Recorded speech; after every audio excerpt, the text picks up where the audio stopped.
Hello बच्चों, तो polytechnic का आज मैथमेटिक्स का पार्ट 2 लेकर आए हैं और ये प्रीवियस ईयर 2018 या 19 का पेपर है ये आपका पिछले साल का यानी जो अभी एग्ज़ाम हुआ था उसका पेपर है ये 19 का। तो इसमें इसकी अगर आपको पीडीएफ चाहिए तो आपको करना क्या है, मैथस्तान है हमारा टेलीग्राम पे पेज है इस नाम से। आप इस पे जाइए, इसमें आपको प्रीवियस ईयर पेपर सारे के सारे मिल जाएंगे, यहाँ से आप डाउनलोड कर सकते हो। ठीक है, अपने क्वेश्चन चाहें तो वो भी आप पूछ सकते हो, खाली आपको ग्रुप को ज्वाइन करना है, बाकी आप कुछ भी उस पर पूछ सकते हो हमारे से। ठीक है, तो इसको किस तरीके से करेंगे, क्वेश्चन नंबर 51 जो दे रखा है वो आपको है, सेक्शन 3 है, मैथमेटिक्स से स्टार्ट हो रखा है, ग्रुप ए का है ये। ठीक है, बोला है कि the volume of a sphere is 4851 centimetre cube, then its surface area is. किसी गोले का आयतन इतना है तो इसका वक्र पृष्ठ क्षेत्रफल क्या होगा। पहले तो हम ये बता देते हैं आयतन जो होता है गोले का। ठीक है, तो गोले का जो आयतन होता है यानी वॉल्यूम जो होता है वो होता है 4 पाई r³ अपॉन 3 होता है। और ये कितना दे रखा है, आयतन जो दे रखा है वो दे रखा है आपको 4851। आपको बोला है पृष्ठीय क्षेत्रफल बताइए, पृष्ठीय क्षेत्रफल होता है 4 पाई r²। ठीक है बच्चों, 4 पाई r² निकालना है आपको। अब देखो क्या होगा, इस 3 को इधर मल्टीप्लाई कर दो क्योंकि ये डिवाइड में इधर जाके मल्टीप्लाई में आ जाएगा, तो ये हो जाएगा 4 पाई r³ बराबर 4851 इंटू 3।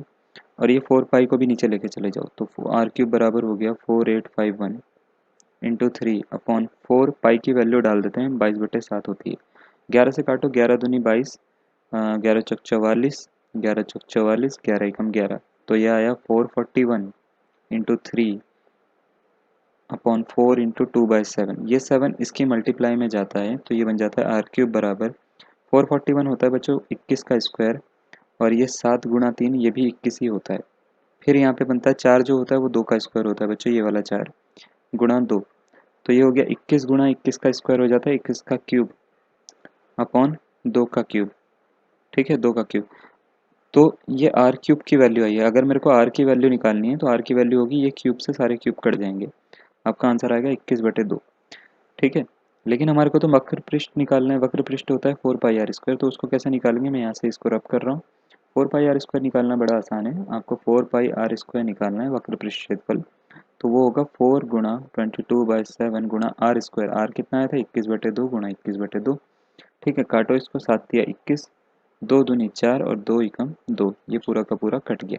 क्या मिला, 22 गुणा 3 गुणा 21, 21 गुणा 3 होता है 63 गुणा 22, तो ये आ गया 2 तिया 6, 2 छिंग 12 13 और 2 8 और 1386, यानी ऑप्शन नंबर ए जो है वो इसका करेक्ट आंसर होगा बच्चों।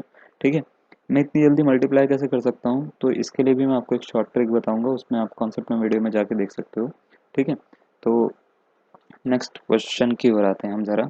क्या पूछा है उसने, बोला है कि दिए गए चित्र में टीपी टी डैश वृत्त की स्पर्श रेखा यानी टेंजेंट है।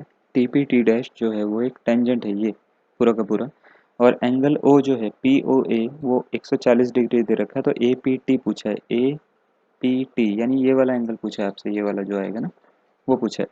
तो ठीक है, आपको एक चीज़ मैं बता देता हूँ, जब भी टेंजेंट बनता है, टेंजेंट यानी स्पर्श रेखा जो होती है, ये वृत्त की त्रिज्या से 90 डिग्री का कोण बनाती है, यानी ये कोण कितना होता है 90 डिग्री का होता है टोटल। आपको बोला इसको ऐसे ज्वाइन कर दिया, इसको ऐसे ज्वाइन कर दिया, और ये एंगल 140 बोल दिया आपको। ओ नाम है, इसका ए नाम है, इसका पी नाम है और इसका टी नाम, टी डैश नाम है। तो आपसे पूछा है कि ये वाला, ये जो एंगल दिख रहा है ना नीचे वाला, ये कितना होगा।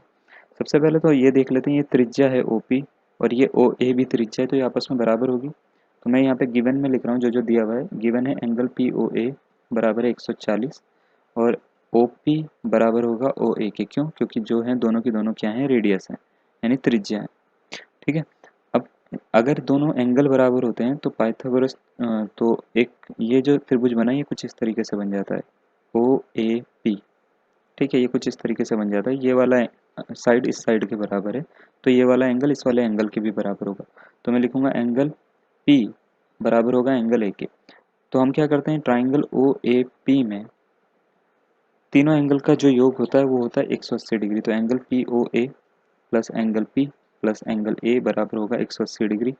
तो हम क्या करते हैं, एंगल पी ओ ए 140 रख देते हैं, यहाँ पे एंगल पी ही रखते हैं, और इसको ए को ना एंगल पी रख रहा हूँ मैं, क्योंकि एंगल ए बराबर है एंगल पी के, तो 180 डिग्री के इक्वल हो गया। ए और ए हो जाता है 2 ऑफ एंगल पी पी और पी जो मिला के हो जाता है 2 ऑफ एंगल पी। 140 को इधर लेकर चले जाओ, 180 माइनस 140 हो जाएगा। 180 में से 140 माइनस करते हैं, कितना मिलता है 40 मिलता है। तो 2 of angle P is equal to 40 मिला, तो इसकी वैल्यू आ गई 20। यानी ये वाला जो अंदर वाला एंगल है ये 20 आया, अंदर वाला 20 है। और टोटल मैंने एंगल अभी आपको बताया, टोटल कितना होता है, टोटल होता है 90। ठीक है, टोटल एंगल जो होता है वो 90 होता है। तो देखो ये वाला पूरा का पूरा फिगर है, ये टोटल एंगल ये जो आपको दिख रहा है ये 90 है। ठीक है, इतना एंगल 20 दे दिया, तो बचा हुआ कितना, बचा होगा 70 डिग्री, क्योंकि टोटल 90 है।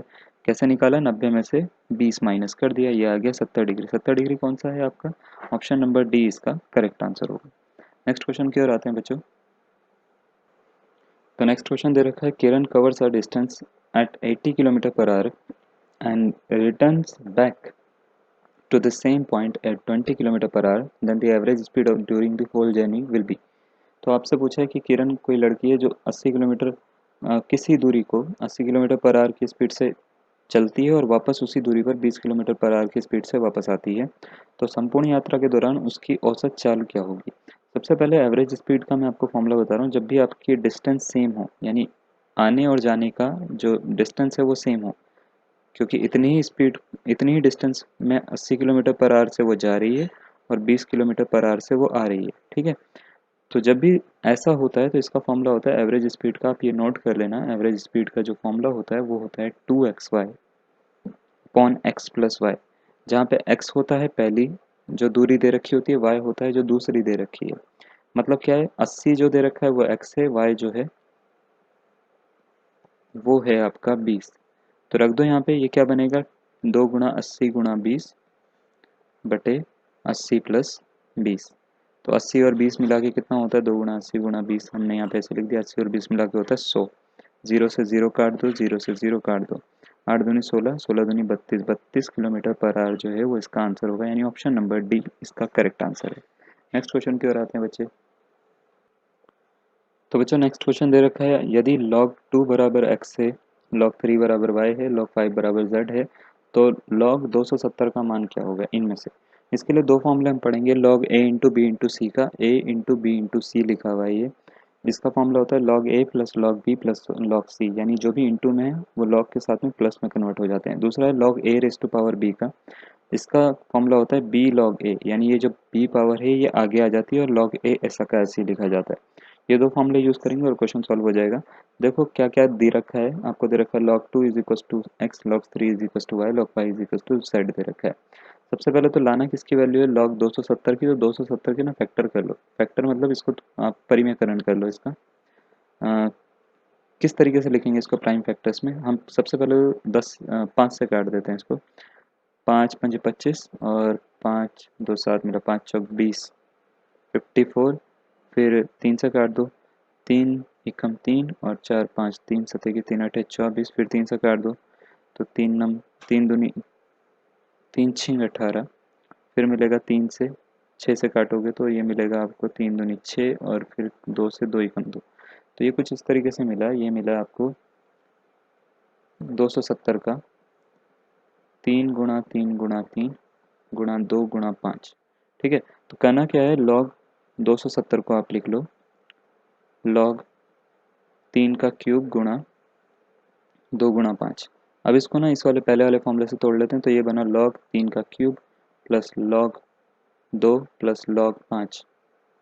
ठीक है, तो ये हो गया 3 आगे आ जाएगा, log 3 plus log 2 plus log 5, तो ये बन गया 3। अब log 3 की वैल्यू है y, 3y plus x plus Z, तो 3y plus x plus Z कहाँ पे दिख रहा है, ऑप्शन नंबर सी इसका जो है वो करेक्ट आंसर होगा। ठीक है, क्या दिख रहा है, x दिख रहा है, देखो 3y भी दिख रहा है, z भी दिख रहा है, तो ऑप्शन नंबर सी जो है वो इसका करेक्ट आंसर होगा। और ये यहाँ पे इसका हम आज ख़त्म करते हैं। नेक्स्ट वीडियो में आपको और आगे का इसका पार्ट करवाएंगे और आगे के और क्वेश्चंस करवाएंगे। अभी के लिए इतना ही।